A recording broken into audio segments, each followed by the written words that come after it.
윤석열 대통령은 국회를 통과한 채 상병특검법을 또다시 거부했습니다. 대통령의 거부권 행사는 하와이 방문 중에 전자결제로 이뤄졌습니다. 윤석열 대통령이 야권 주도로 국회를 통과한 채 상병특검법의 재의요구권, 즉 거부권을 행사했습니다. 취임 이후 15번째, 22대 국회 들어선 첫 거부권 행사라고 하네요. 대통령실은 별도의 브리핑을 하지 않았습니다. 그러면서 짧은 문자 공지를 통해 이런 이유를 들었습니다. 경찰 수사 결과 발표로 실체적 진실이 밝혀졌다. 야당이 밀어붙인 특검법은 철회돼야 한다. 고 주장했습니다. 특검법이 대통령실의 외압 의혹 등을 파헤치기 위한 것인데도 임성근 전 사단장이 혐의가 없다고 한 경찰 발표를 근거로 특검이 필요 없다는 주장을 하고 있는 겁니다. 대통령실은 또 해병의 안타까운 순직을 정치적 의도를 가지고 악용하는 일도 더 이상 없어야 한다고 주장했습니다.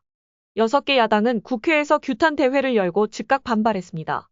더불어민주당은 윤 대통령의 거부권 행사는 곧 국민을 상대로 한 선전포고라며 대통령 본인이 수사 대상이 될 수도 있는 특검법을 거부하면 안 된다고 강조했습니다.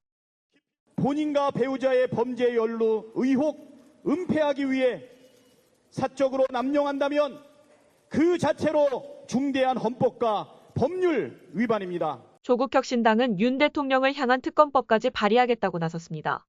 여당은 대통령의 거부권 행사가 진상규명이라는 간절함에 따른 결정이라며 철통 엄호에 나섰습니다. 국회로 되돌아온 채 상병특검법의 재의결은 국민의힘 전당대회가 끝나는 23일 이후가 될 거라는 전망이 나옵니다. 윤석열 대통령이 거부권을 행사한 건 하와이에 도착한 지 5시간 반 만이었습니다. 대통령실 관계자가 출국 전 오랜 시간이 걸리지 않을 거라고 했는데 사실상 순방길에 오르자마자 전자결제에 서명한 겁니다.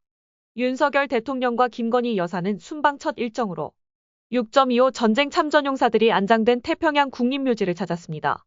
그 이후 하와이 교민들과의 간담회가 예정되어 있었는데 간담회가 끝나고 거부권을 행사할 것이라는 예상과는 달리 시작 전에 전격적으로 상병특검법의 재의요구권을 제거했습니다.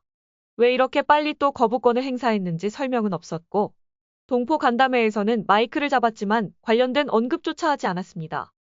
한미 동맹을 내실 있게 발전시켜 양국 공동 번영의 미래를 열어나가고 동포 여러분께도 힘을 보태드리겠습니다. 귀국 후 오는 19일째 상병 일주기 직전에 거부권을 행사할 경우 여론은 더 나빠질 수 있습니다.